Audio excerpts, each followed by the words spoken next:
Hey everyone, and welcome back for another deep dive.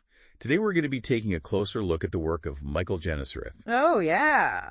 a Stanford professor who's really made a name for himself in the world of AI. Absolutely. Our listeners have sent in this really interesting essay all about him and his work, and honestly, just skimming through it, I was hooked. Yeah, it's fascinating stuff. Especially by this idea of using logic in AI. Yeah. It's not just about, data and algorithms. Right. It's about teaching machines Right, yeah. to actually think. Exactly. Like Spock from Star Trek. Yeah, like Spock with a computer brain. Exactly. I love that. Yeah. So I'm really excited to dive into this with you. Me too. I think this essay by Yurgo Schneepat it's pretty dense. Yeah. So I'm really glad to have your expertise here to break it down for us. Happy to help. So maybe we can just start with the basics, like who is Michael Genesereth? Sure. And what got him interested in this whole idea of logic-based AI? Yeah, so the essay tells us that Genesereth has always been kind of drawn to math and logic, even as a kid. Oh, wow. He was one of those people who just seemed to think in terms of symbols and systems, Yeah. And it was this fascination that really led him to AI, Okay. where he saw this potential to create machines that could reason just as humans do. So it wasn't just about building smart machines. Right. It was about building machines that were smart in a way that we could understand. Exactly. And relate to. Got it. And that's where this logic-based approach comes in. Okay. So instead of just relying on patterns and data, Right. Genesereth focuses on giving AI systems a set of rules and principles. Ah. Almost like a foundation for logical thought. So it's more about giving them a framework for thinking Yeah. rather than just a bunch of information to process. Exactly. Okay, I'm starting to see how this could be really powerful. Yeah. But how do you actually teach machine logic? Right. It's not like you could just hand it a textbook, Yeah. That's where things get really interesting. Okay. Genesereth is a big proponent of something called declarative programming.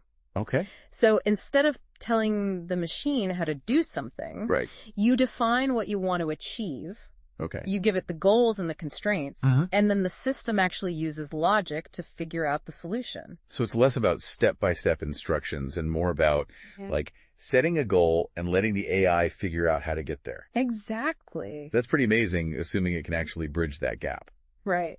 That's the challenge. Yeah. But it's also the beauty of it, because by defining the problem in terms of logical constraints, you're forcing the AI to reason its way to a solution.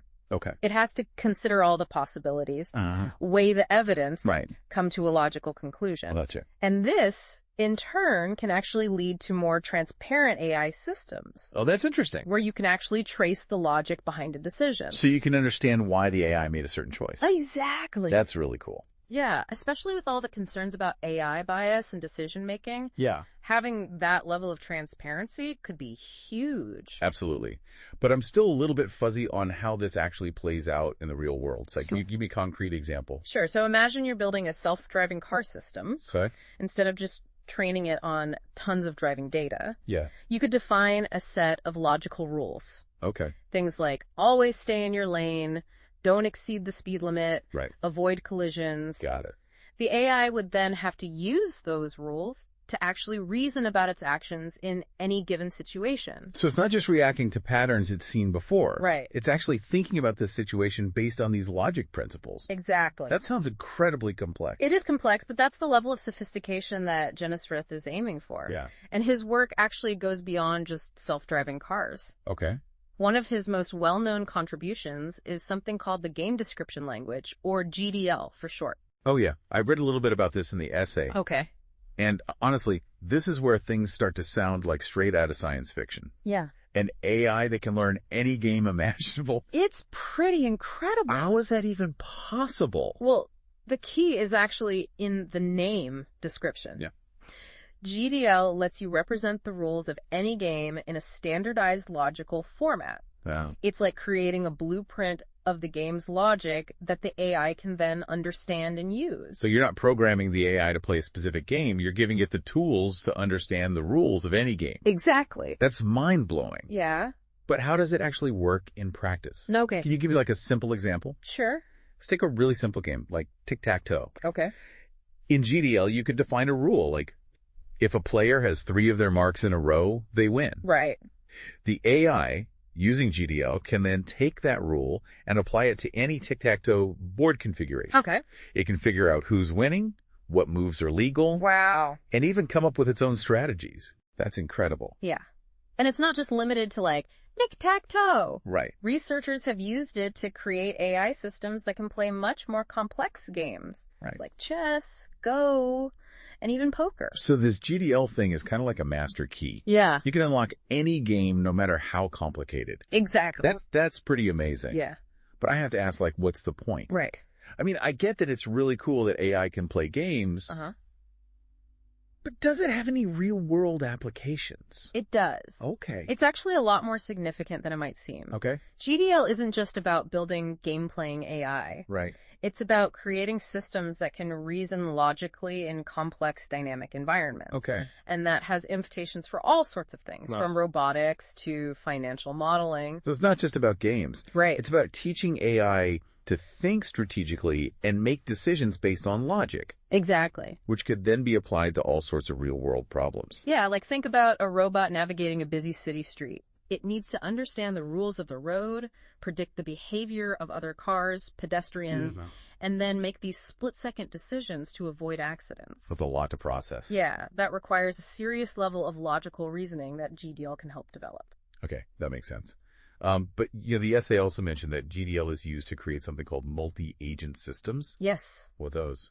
So multi-agent systems are basically environments where you have multiple AI agents interacting with each other. Okay. Kind of like a simulated society. Interesting. Each agent has its own goals, its own motivations. Right. And they have to cooperate, compete, negotiate with each other to achieve those goals. So it's almost like a virtual sandbox Yeah. where you can test out how AI might behave in real-world situations. Exactly. That's cool. And GDL provides the framework for defining the rules and interactions within those systems. Okay. So researchers can use GDL to create these really complex simulations. With hundreds or even thousands of AI agents interacting in all sorts of dynamic ways. So it gets really complicated really quickly. It does. But I can see how valuable that would be. Yeah. Especially as we start to see more and more AI systems working together out in the world. Absolutely. And it goes beyond just understanding how they behave. Okay.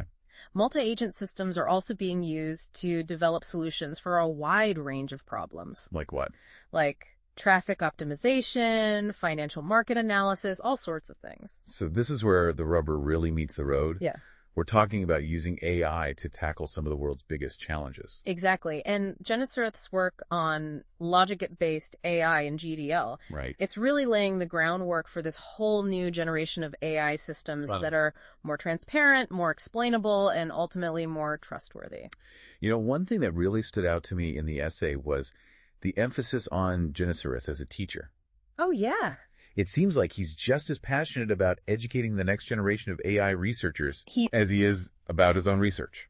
Absolutely. That's one of the things that makes him so remarkable. He's not just a brilliant researcher. Right. He's also an incredibly gifted teacher. Oh, right. His courses at Stanford are legendary. Wow. And he's known for his ability to inspire students and make even the most complex concepts accessible. So he's not just building AI systems, he's building the minds that'll build the AI systems of the future. Exactly. That's amazing. And his students go on to do amazing things in the field of AI. Wow. Really carrying on his legacy. It's inspiring to see someone so dedicated to both advancing the field and making sure it's in good hands. Yeah, it is. But it's important to acknowledge that there are some challenges and criticisms surrounding logic-based AI. Oh, okay. Some researchers argue that it's too rigid, too rule-bound Okay. to really handle the complexity of the real world. Yeah, it makes sense. They point to the successes of data-driven approaches like machine learning, Right. and they question whether logic-based systems can truly compete. So it's kind of like the classic nature versus nurture debate. Yeah.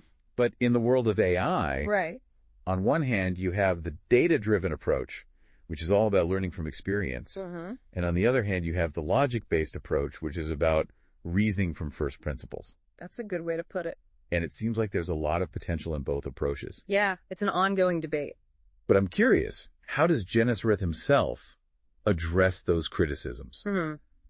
Does he acknowledge the limitations of logic-based AI? He does. Okay. He's often said that the future of AI likely lies in these hybrid systems Okay. that combine the best of both worlds. Interesting. He envisions systems that can leverage the pattern recognition power of machine learning, but also have the ability to reason logically and explain their decisions. So it's not about choosing one side or the other. Right. It's about finding ways to integrate the strengths of both approaches. Exactly. And that's a vision that's shared by a lot of AI researchers today. It's fascinating to see how this field is evolving. It is. And how Genesereth's work is shaping that evolution. Yeah. But, after diving into all of this, I can't help but wonder, if we could just sit down with Michael Genesereth for like 5 minutes, Oh, yeah. what's the one question you'd ask him? Oh, that's a good one. Like, what's the burning question that this whole deep dive has sparked for you? I think it really gets at why we do these deep dives in the first place. Correct. It's not just about absorbing information, Right. It's about engaging with these ideas, letting them spark our own curiosity. Absolutely. And for me, after learning about all of Genesereth's work, the question that keeps popping into my head is, what does he see as the biggest roadblock to achieving true general AI? Oh, wow. Like the kind of AI we see in science fiction. Right. AI that can truly think and reason like a human being.